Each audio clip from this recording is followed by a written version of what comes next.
Bismillahirrahmanirrahim. Assalamualaikum warahmatullahi wabarakatuh.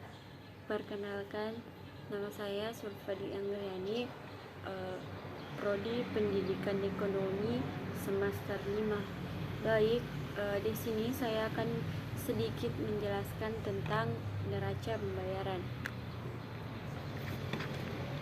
Di mana neraca pembayaran adalah catatan yang dilakukan secara sistematis atas keseluruhan transaksi ekonomi yang dilakukan oleh suatu negara dengan negara lain yang berupa perdagangan barang atau jasa, transfer keuangan dan moneter antara penduduk Indonesia dan penduduk luar negeri selama satu periode tertentu. Kemudian transaksi neraca pembayaran terbagi menjadi 3. Yang pertama, transaksi berjalan, transaksi modal, dan transaksi finansial. Transaksi berjalan adalah transaksi yang berkaitan dengan ekspor dan impor berupa barang atau jasa dalam waktu 1 tahun. Transaksi barang dibagi menjadi 4 bagian lagi, di mana yang pertama transaksi barang. Transaksi barang meliputi kegiatan ekspor dan impor yang digolongkan menjadi imigrasi dan non-migrasi. Karena adanya proses penerimaan pembayaran, maka semua ekspor barang termasuk ke dalam transaksi kredit. Kemudian transaksi jasa. Transaksi jasa meliputi penyediaan jasa dilakukan oleh penduduk Indonesia kepada penduduk luar negeri, atau ekspor dan penduduk luar negeri kepada penduduk Indonesia atau mengimpor. Kemudian pendapatan sekunder dan pendapatan primer. Pendapatan primer terdiri atas penerimaan dan pembayaran. Sedangkan pendapatan primer itu sendiri dapat diartikan sebagai perubahan atau perolehan atau hasil yang berasal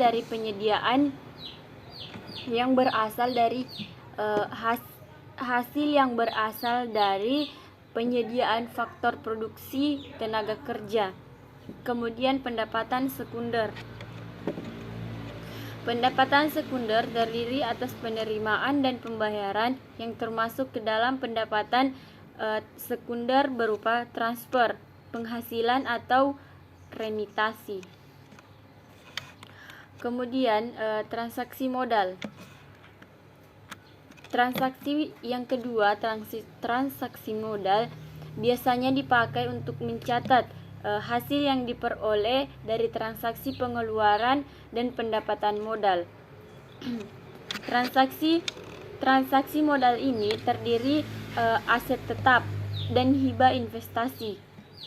Transaksi yang terakhir, transaksi finansial. Transaksi finansial yang memberitahukan perubahan kepemilikan dan kewajiban finansial luar negeri dalam waktu satu periode, atau kategori-kategori yang termasuk kategori-kategori yang di transaksi finansial. Transaksi finansial ini ada investasi langsung, investasi portofolio, dan derivatif finansial. Investasi langsung yang dilakukan investor menanamkan modalnya yang bertujuan untuk berinvestasi dalam jangka panjang. Investasi portofolio.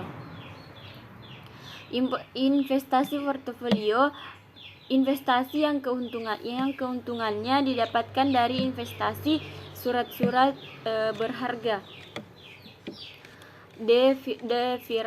Derivatif finansial. Derivatif finansial, dokumen yang berisi tentang pencatatan derivatif yang didapatkan dari instrumen finansial yang meliputi option. Kemudian kita masuk ke jenis-jenis neraca pembayaran. Jenis-jenis neraca pembayaran dibagi menjadi 3. Yang pertama, neraca pembayaran defisit. Yang kedua, neraca pembayaran surplus, dan neraca pembayaran seimbang. Kemudian neraca pembayaran defisit.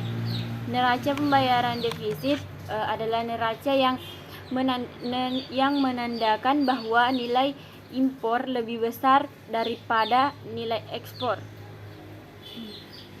Jenis-jenis neraca yang kedua, neraca pembayaran surplus.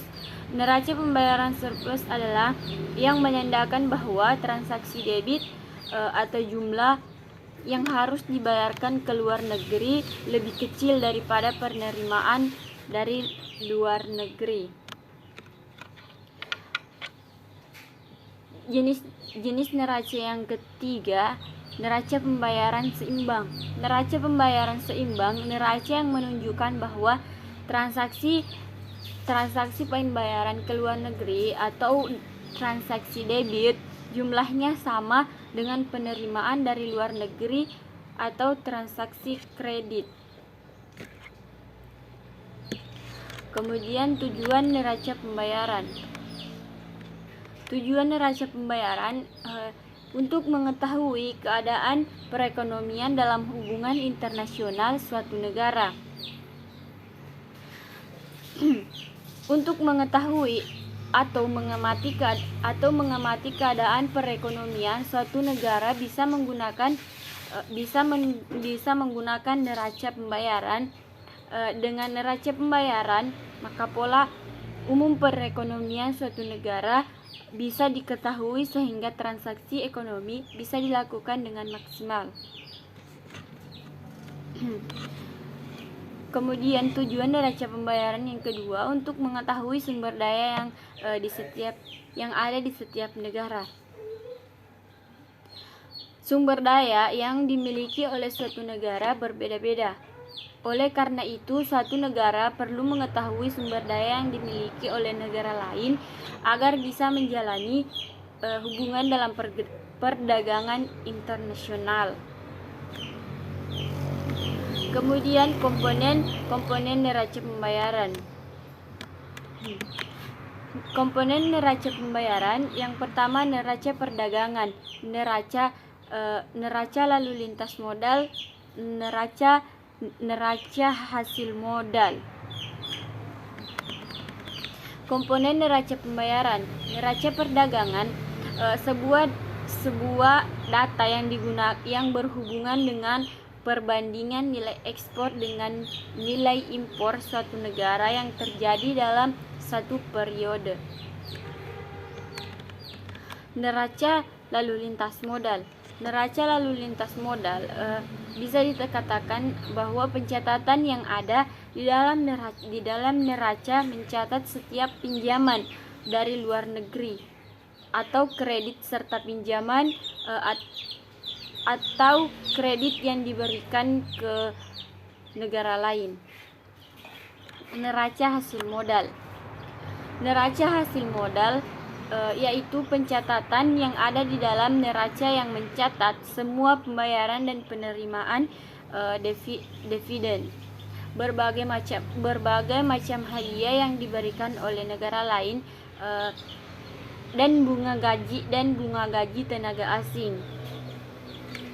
Kemudian adapun fungsi neraca pembayaran. Fungsi neraca pembayaran sebagai data-data keuangan internasional. Kemudian sebagai bahan